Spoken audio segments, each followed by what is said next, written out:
est-ce que tu as une petite idée sur l'orientation que vont prendre les magistrats avec cette nouvelle, avec ce décret? Dans la mesure où des avocats se présentent ou des parties se présentent sans avoir fait ce parcours de conciliation, est-ce que tu crois qu'ils vont changer? Est-ce qu'ils vont renvoyer en conciliation? Qu'est-ce que tu en penses? Alors, je ne suis pas certain que les magistrats puissent agir seuls et que c'est avant...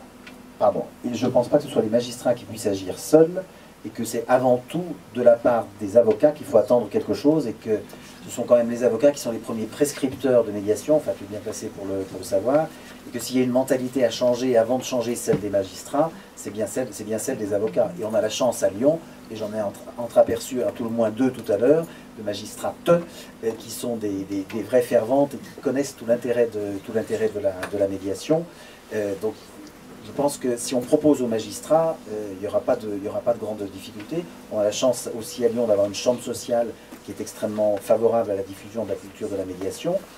Ce qui peut peut-être être mis en place de la part des magistrats, c'est des circuits favorisant peut-être les dossiers où il y a eu effectivement une vraie tentative. Les tribunaux sont extrêmement encombrés et il n'est pas exclu que certains magistrats, à la mise en état, décide d'orienter en circuit court, j'allais dire, des procédures où il apparaît clairement que les 2 parties ont tout mis en œuvre pour trouver une issue amiable. Ce qu'il faut que vous sachiez pour les non-juristes ou les non-initiés, c'est qu'on a une décision, je pense à celle-là, mais il y en a peut-être d'autres, une décision de la Cour d'appel de Paris qui a condamné une partie, dans un dossier d'ailleurs...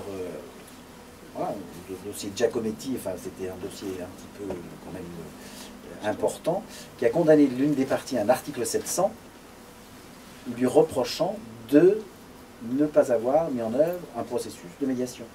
Le conseiller Vert, qui est l'un des conseillers à la Cour d'appel de Paris extrêmement pilote en matière de médiation, dans la doctrine qu'il pond, explique assez clairement que lui, il serait assez favorable à une condamnation à l'article 700 quand... alors oui, l'article 700, je vais vous dire ce que c'est quand même, quand les parties n'ont pas effectivement mis en œuvre un processus de médiation. L'article 700, c'est un article qui vous permet de demander la condamnation de votre adversaire au paiement d'une somme pour que l'autre participe aux honoraires que vous avez engagés. Donc ça, voilà, pas de médiation, je vous sanctionne avec un article 700. Ce n'est pas prévu par la loi, mais ça peut être une pratique.